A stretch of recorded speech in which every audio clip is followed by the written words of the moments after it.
Welcome to another edition of the Power Performances presented by Courtyard by Marriott. Once again, second straight week, Ian Eagle with us, and after a one-week hiatus. Yeah, you make it seem like I was off for a month. Well, no, 1 week. Well, we were off. I'm here more than I'm not here, no? Well, you've only missed one time.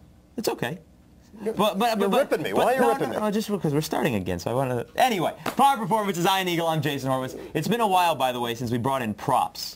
And so I wanted to bring in props to start when you the say show. we, that's really you. 100% me. So it's I've been a never while. brought in a prop. So I'd like to show you what I brought. This is my favorite reading material of late. It's the trivia for the toilet. And the last piece of trivia in here, I thought you would appreciate this. Green Bay, Wisconsin lays claim to being the toilet paper capital of the world. Right. So I wanted to know why. So I didn't look. I want you to tell us why. 646-CBS-1000, 646-227-1000. If you're from Green Bay, have been to Green Bay, and can explain it, please call us in later on the show and let us know why it is the toilet paper capital of the world. Are you going to be cozying up to the Yule log later? That's a very nice outfit you got going. Very holiday, very festive. Well, the holiday party was last night. You know, I thought we'd pull it up. But, you know, we'll talk about that in a second. Let me get one point in, if I may, before we get the show started. Monday happened to be my son's birthday. Happy birthday. Yeah, for him. And his 10th birthday, we get him a present that he desperately wanted. Trivia for the toilet? No. No, he really did not put that on the list. A new NBA basketball. A new NBA basketball on the day where the NBA announces that they're going back to the old ball. Really bad timing on that from my standpoint. In addition, at his party, we served new Coke. I guess that was a mistake on our part. The party favor was the DVD Best of the Magic Johnson Show. So you make your own assessment on that. We just kind of screwed up the whole thing. That's a heck of a party. But you know what? If you do want a basketball, why don't you give us a call? First two callers today, as every week, will get a $50 gift certificate to the CBS Sports Store. That's cbssportsstore.com. You can find all kinds of merchandise. You've got clothes, you've got apparel. Maybe you can make up for getting him that new basketball, which is now the old basketball. I know. And you can go to cbssportsstore.com. I'm going to log on right after the show. Maybe now you we're can going get a sweater like this. No, they're not. They're definitely not selling those. Let's check out what's on the table here today on our Power Performances presented by Courtyard by Marriott. Jagger Bombs, dominating Dolphins D, unstoppable Troy's Trophy. All of these will make sense later, trust me. Blazing Hot Suns, Flying High, a power perspective, and one that cuts right to the issue for Jason Horowitz, Dennis Erickson. And two for the price of one, Maurice Jones-Drew and Spencer Tillman coming up right here on the program. We'll get things started, though, in the NFL, Jason. And, you know, I really debated this. Was this a power performance or a powerless performance, depending upon which perspective you have? Yeah. The Jacksonville Jaguars running game was unstoppable. But was it the Indianapolis defense that was porous? Yeah, probably a little bit of both, no? Maurice Jones-Drew, Fred Taylor, Alvin Pierman getting in on the act. Look at that, 375 yards rushing for the Jaguars against Indianapolis. You know, the Colts thought of, for most of this season, as a legitimate Super Bowl contender. Are they now a fraud? Did Jacksonville expose them to the rest of the NFL? Indianapolis, that was embarrassing. It's rare at this level, Jason, that you see a performance that lopsided in one area of the game. Jacksonville was incredible on the ground. And, you know, I think most people expected Jacksonville to stay close with Indianapolis in the game and give them a game because they always do. The 6 previous games before that had been within 7 points or fewer, with the outcome going most of the time to the Indianapolis Colts. But the thing about that 27-point victory, and when Brandon Stokely, who is now out for the year with a torn ACL, he dropped a wide-open touchdown in the end zone. And you don't see Peyton Manning fleet of foot very often, but he got outside the pocket and found a wide-open Stokely, dropped a touchdown. Jacksonville takes over on their own 4, and in 2 plays goes down 96 yards, all on the ground, and scores a touchdown. You knew the game was going to be different than what you're used to seeing. But, you know, we've done this before. When we talk about LT, we used to give credit, or we did give credit to the San Diego Chargers offensive line. We got to give credit to the Jacksonville offensive line, too, and it's very rare in the NFL or any level to see guys stay healthy all the time. Every game except one this year has been the exact same starting 5. That's how you get a good running game. On the flip side, I'm going to say this about Indianapolis. I think that they needed this. In a strange way, you say, no, you'd rather be riding high I think they needed this. I think they needed a wake-up call and a reminder that they are not a finished product by any stretch. There's still more work to be done here for the Colts. I expect them to bounce back. Yeah, and once they get Bob Sanders as well, that'll definitely change things because he, from the secondary, is a great run stopper. Speaking of run stoppers, there may not be a more underrated defense in the NFL than the Miami Dolphins. Year in, year out, they are tremendous, and they're led by the same guys year in, year out. And Jason Taylor just happens to be one of those guys. We may be talking about the defensive MVP this year, and a lot of people talk about Sean Merriman. I want to throw Sean Merriman out there because he was suspended for 4 games for cheating. You can't win the award. You can't win the award. Jason Taylor, 11.5 sacks, up there in the leader of the NFL. He's got 2 interceptions, a recovered fumble, 3 forced fumbles, and 2 touchdowns. And the Miami defense have the 2nd best total defense, 5th best scoring defense, 9th best rush defense, and 4th best passing defense with a secondary that's not very good. So obviously, that comes from the guys up front. Have you heard this story, though? The story that's circulating that Nick Saban and the Miami Dolphins somehow acquired tape of Tom Brady, studied the tape. It was natural sound from the field of his cadence. And apparently, they used it to their advantage where they were outthinking the New England Patriots. They understood all of the line calls, the blocking schemes. You know, I was curious about that. Apparently, they bought a tape somewhere. Where do you go? You go down to the corner. Hey, you got the Patriots tape I'm looking for?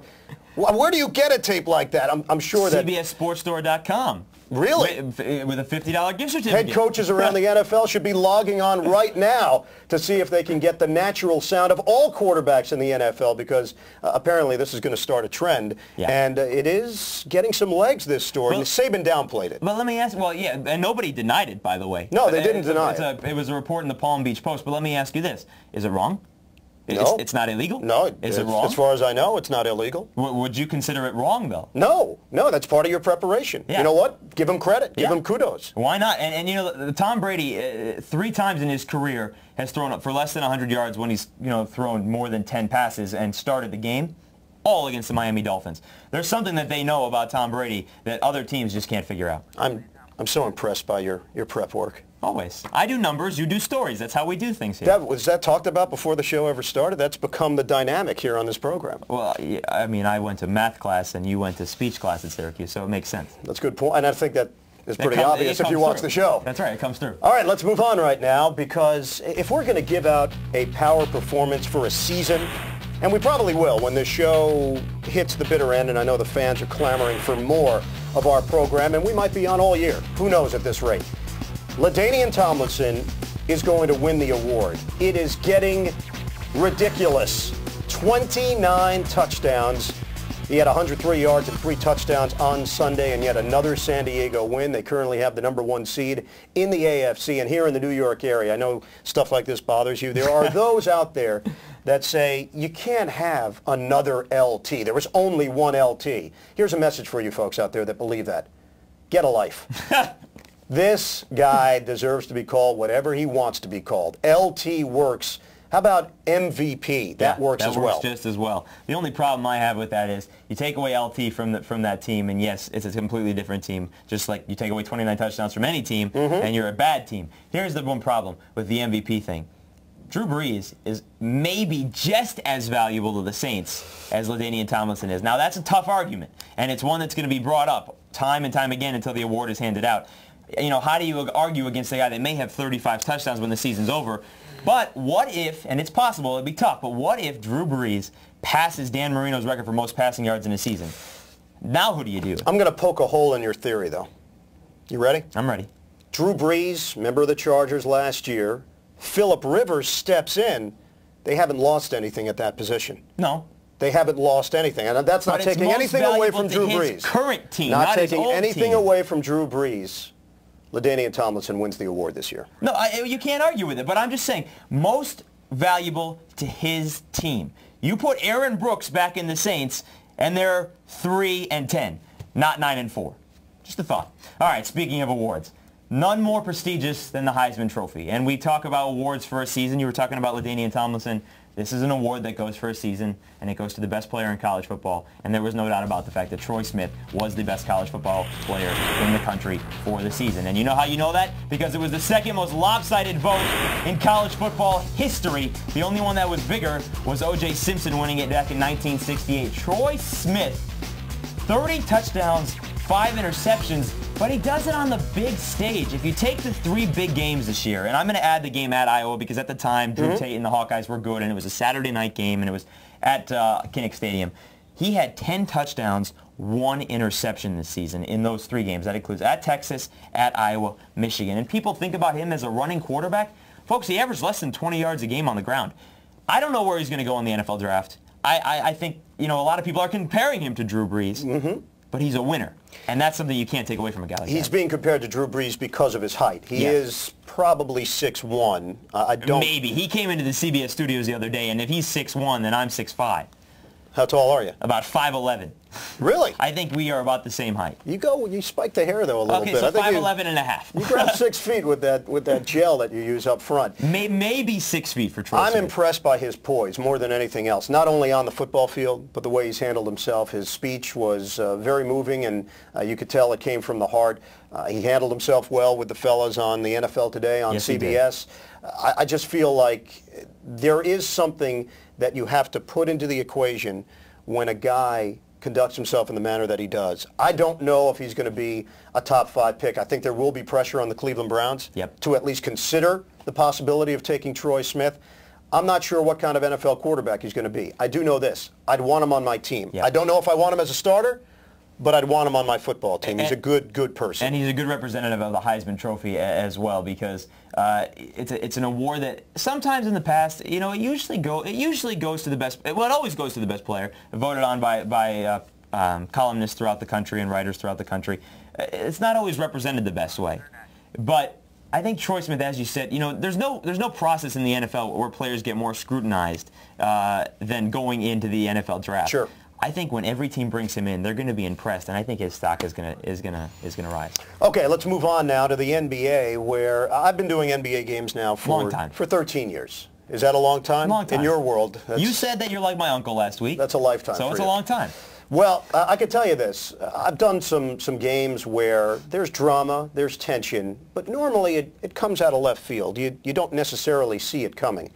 I happened to work a game last week where you knew from the first quarter on this had the makings of something special. It was the Phoenix Suns and the New Jersey Nets, a double overtime 161-157 victory. The Suns somehow get out of the Meadowlands with a win when they really had, in my mind, no right to win that basketball game. Since then, they haven't lost. It's 11 in a row. Steve Nash, 2-time reigning MVP. He's one of those guys that if you're there in person and you see him, before he even takes the floor, you say, no, that's the guy. That's the guy right there. That guy. That's the 2-time MVP. That's the guy. And he takes the floor. Blows you away. He may be a 3-time MVP when this season is done if they keep going the way they are. But what I'm most impressed about with the Suns, they've won 13 of their last 14 and 11 in a row. In those 14 games, 9 of those 14 games, a different person has led them in rebounds, points, and assists in each of those games. And they present matchup problems. A guy like Boris Diaw, he's just so much bigger than the rest of the guys that guard him. And they run the floor, and they get it up, and they have athletes, and they have shooters, and they hit the three-pointers. It's almost like watching the old Denver Nuggets. They couldn't play defense, but they outscore you. Which is why you probably don't have them in your thoughts when you start talking about NBA champions, because life on the line, can they get a stop when they need it?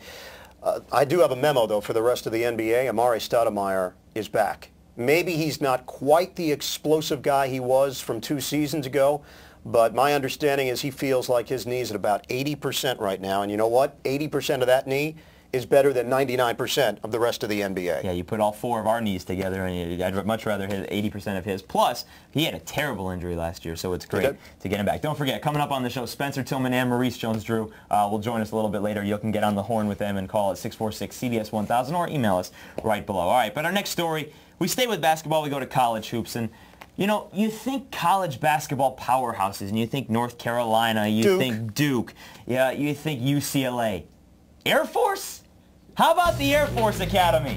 Ladies and gentlemen, they are in the AP poll.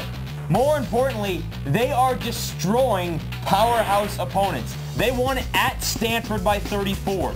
They won at Colorado by 38. They beat Wake Forest by 36.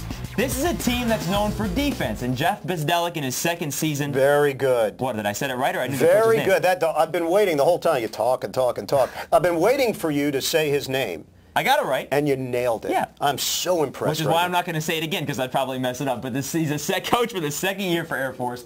And this is a team that's known for defense. Last year, they were 24-7, went to the NCAA tournament, lost in the first round to Illinois. They gave up 78 points to the Fighting Illini and D. Brown. They were averaging 54 points a game, giving up 54 points a game. They're doing that again this season, but the one difference, last year they only scored 64 a game. This year, they're scoring close to 80, and they are hitting 44% from beyond the three-point line. When you do that, you can A, upset a lot of people, and B, apparently, you can blow a lot of people out. It's a great story. Jeff Bzdelik, who was fired as the head coach of the Denver Nuggets, an NBA guy, and it's a reminder also, and I know there are people that knock the NBA, the best coaching in basketball still comes at the NBA level. Yeah, it does. College coaches, I'll agree with that. Great recruiters, and I do recognize the dynamic you have to have with kids, 18, 19, 20-year-olds, and that takes a talent. Yep. But as far as X's and O's are concerned, NBA guys have college guys blown out of the water. Jeff Bzdelik is proving that right now.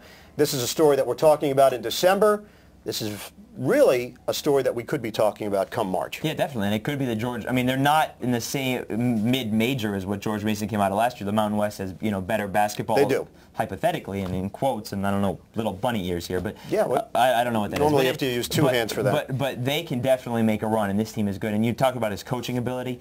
He still has the 6th best turnaround in NBA history when he was with the Denver Nuggets. All he has to do now is just buy a vowel for his last name. I mean, how do you, B and a Z, there's got to be like a connecting vowel there at some point, don't you think? We'll get him on the show and we'll ask him to do it phonetically for you. Folks, there you have it, our power performances. 646-CBS-1000, 646-227-1000. We want to hear what you have to say about our power performances and other things along the line. Plus, Spencer Tillman, Maurice Jones-Drew, they'll join us in a little bit. Remember, the first 2 callers get a $50 gift certificate to CBSSportsStore.com. Buy whatever you want. Maybe we'll even have a bobblehead of Ian Eagle on there if we can.